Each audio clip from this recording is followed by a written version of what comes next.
উড়িষ্যার মানে এটা হলো সাইরের খাল। তো দেখতে পাচ্ছেন, আমি যদি এখানে একটু আপনাদেরকে দেখাই, ওই যে নদী।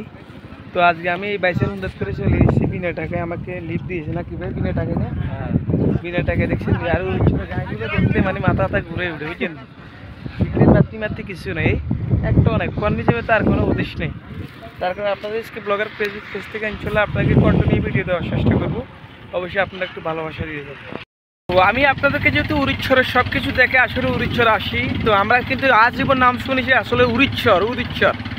তবে উড়িষ্যার আসার পরে দেখছেন ওই যে বোট, এই যে আমাদের বোটটা এখন চলে আসলো, আমরা এখানে উঠে যাব, আমরা আবার নোয়াখালীর উদ্দেশ্যে রওনা হয়ে যাবো ইনশাল্লাহ কিছুক্ষণ পর।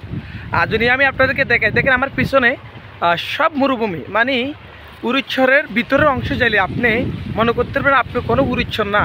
আসলে আমরা যেটা ভাবি কিন্তু এটা উড়িষ্যারের ভিতরের সাইড। আপনি মানুষের বাড়িঘর দেখলে মনে করতেন কয়শো বছর আগে তাদের বাড়িঘর, বাড়িঘরের পিঠে। তো এটা হলে যায় উড়িষ্যার সারে খেলা, অর্থাৎ এটা সরাইলাই থেকে সারা হয়। সরাইলাই থেকে যদি বোটটা সারে, এই যে সারে খারে এখানে ওইখানে দেখেছেন অনেক মানুষ এখন ব্যাক নোয়াখালী যাওয়ার জন্য প্রস্তুতি। তো আমি কিন্তু গতকালকে আসলাম উড়িষ্যার আমার ভ্রমণ করার শেষ, আমার আজকে আর উড়িষ্যার কাজ নাই। তো যেহেতু আমি আপনাদেরকে আজকে ব্লগার ফেসবুক পেজ থেকে সবসময় দেখাবার চেষ্টা করি, আজকে এই পর্যন্ত। আর ইনশাল্লাহ আমি আবার আগামী একটা ভিডিও আর একটা ব্লগ ইনশাল্লাহ থাকবে। আপনারা আমাদের নতুন ব্লগ পাইতে ইনশাল্লাহ আপনারা আমাদের সাথে থাকবেন। আর আমি যদি আপনাদেরকে দেখাই, এই যে নদী, আসলে শুধু বলি আমাদের নোয়াখালী দক্ষিণ অঞ্চল ভাঙতেছে, তাই না? এই যে উড়িষ্যা দেখেন, উড়িষ্যারের নদীটা অনেক প্রচুর পরিমাণ, মানে যে হারে নদীরই ভাঙতেছে উড়িষ্যারের, বিশেষ করে পশ্চিম সাইড। উড়িষ্যারের পশ্চিম সাইডে কিন্তু নদী ভাঙা খুবই খারাপ পরিস্থিতি তাদের।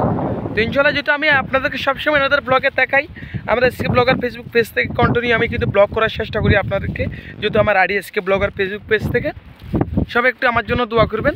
আমি চাই আপনাদেরকে নিত্য নতুন কন্টেন্ট দেওয়ার চেষ্টা করি সবসময়, ভালোবাসা অবিরাম সবার জন্য। আর সবাই যদি একটু আমাকে ভালোবাসেন, ইনশাল্লাহ নতুন কন্টেন্টগুলো পাবেন। আমি যদি আপনাকে পিছনে ক্যামেরাতে দেখাই, অবশ্যই আপনারা বুঝতে পারবেন। আমি একটু আপনাকে স্ক্রল করে দেখাচ্ছি। এটা সব মরুভূমি, এখানে যে ছোট ছোট ঘরগুলো দেখা যায়, এটা নোয়াখালী, সন্দ্বীপ, চলকি থেকে আসি, কিন্তু এখানে তারা বসত বাড়ি ঘরের ভিটা দেখতে পাচ্ছেন। আর এখানে কিন্তু সবাই ডাক্তার ঘিরে কিন্তু এখানে প্রচুর পরিমাণ ধান চাষ হয়। এই যে আমি যদি আপনাকে একটু দেখাইতে, যে ছোট ছোট ঘরগুলো দেখা যায়, এখানে কিন্তু সবাই অন্য জায়গার থেকে আসে, এখানে কিন্তু ধান চাষ করে। তারপরে আপনার বর্ষাকালে যেহেতু জোয়ার বাড়তি মাছ, তারপর অনেক কিছু, এখানে ছাগল, মহিষ সব কিছু যদি দেখায়, এই যে দেখেন এই ঘাটের পরিস্থিতি, এখানে ধান কতুকা দেখা যায়, এগুলো সব নোয়াখালীর উদ্দেশ্যে যাবে। আর যদি আমি দেখাই, এখানে উড়িষ্যার আসলে ভাই একটা জিনিস কষ্ট, সেটা হলো যাতায়াত। আপনার বাইক ছাড়া কোনো গাড়ি নেই উড়িষ্যারে। আর প্রচুর পরিমাণ কিন্তু বাইকের ভাড়া, যাই ঘুরে বাইকের ড্রাইভারে ঘুরে জায়গায় এক কথায় কিন্তু ভাড়া মারতে হয়। তো সবাই ভালো থাকবেন, আল্লাহ হাফেজ। আজকে উড়িষ্যারের ভিডিও ইনশাল্লাহ, পরবর্তী ভিডিও পাইতে ইনশাল্লাহ বেল বাটন চাপ দিয়ে দিবেন ইনশাল্লাহ।